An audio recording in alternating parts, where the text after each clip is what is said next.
इसने की है, कोई कहता है षष्ठी की रचना इसने की है, कोई कहता है षष्ठी की रचना उसने की है, कोई कहता है षष्ठी की रचना उसने की है।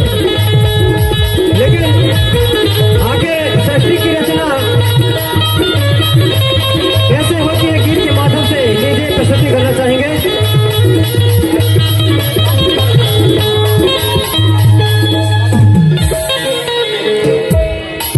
धन रे जन्माने वाला, धन रे जन्माने वाला, हरे बनाने वाला, कैसा वरण बनाया रे। वर्ण मतलब रंग रूप, रंग रूप के आधार पर किसी का जन्म हाथ से, किसी का पैर से, किसी का गोड़ से, किसी का कान से, तो कहीं किसी का भुजा से, हाथ और पैरों से होता है। धन रे जन्माने वाला, धन रे जन्माने वाला, हरे बनाने वाला, कैसा वरण बनाया रे। हरे बनाने वाला, धन रे बनाने वाला, कैसा वरण बनाया रे। हरे बनाने वाला, हरे बनाने वाला, कैसा वरण बनाया रे।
ब्राह्मण के मौके दे रे ब्राह्मण जन्म लाए, होती पढ़ना इनके काम ले।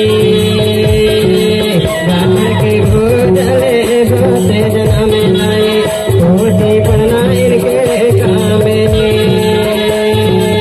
होती पढ़ाई ना पैसा लुटाई ना, होती पढ़ाई ना पैसा लुटाई ना, कैसे ते मुझसे जन माया रे जन्माने वाला, लोके लाया रे जन माया रे। हरे बनाने वाला, धन रे बनाने वाला, लोके लाया रे जन माया रे।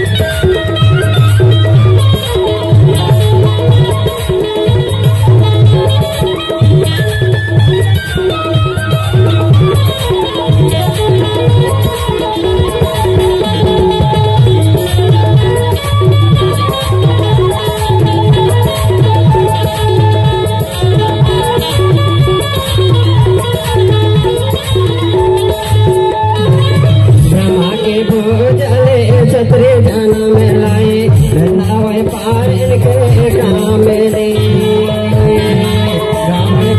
ब्राह्मण के भोजले छतरे जाना में लाए, नावे पार इनके काम ले। पैसा लुटाई ना इज्जत लुटाई ना, पैसा लुटाई ना इज्जत लुटाई ना, कैसे भोजले जन्माने वाला, भोजला रे जन माया रे।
रीति कहते हवे माता पिता ना संतान दे दुनिया के रीति जो रीति कहते हवे दुनिया संतान के तान दे